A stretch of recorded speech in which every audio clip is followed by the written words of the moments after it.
Doktora Evelyn Magsina at kanilang pamilya. Panginoong Hesukristo, maawa ka sa amin. Birhen Dolorosa, ipanalangin mo kami.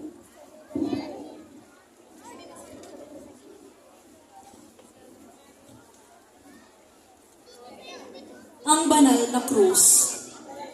Ang krus ni Jesus ay ang ating pag-asa.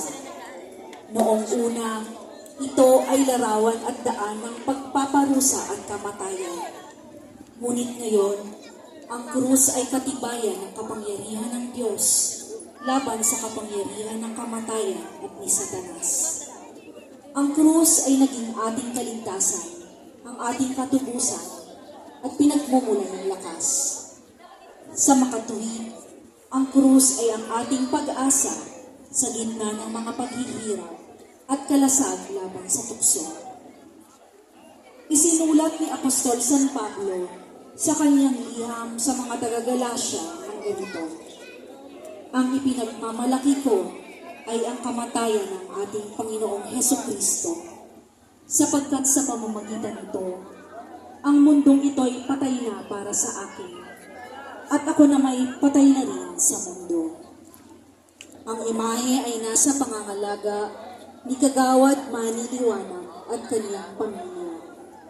Panginoong Hesukristo, maawa ka sa amin. Santo Entierro, ang patay na Kristo. Naririto sa ating harapan ang Kristong nakahimlay at walang buhay dahil sa ating mga kasalanan. Siya ay naghirap at namatay dahil sa walang pakundangan nating paglapastangan sa ngalan ng Diyos at paglabag natin sa kanyang mga utos, at gaya ng nasasaad sa Ebanghelyo ni San Juan.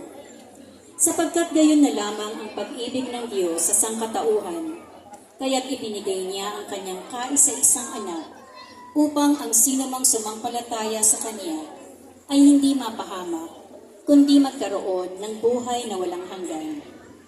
Naway pagsisihan natin ang ating mga kasalanan at sumampalataya tayo at magbagong buhay para sa ikaluluwalhati ng Diyos sa kalangitan. Ang imahe ay nakadambana sa Basilica Minor at pang-Arkidiocese na dambana at parokya ng Santa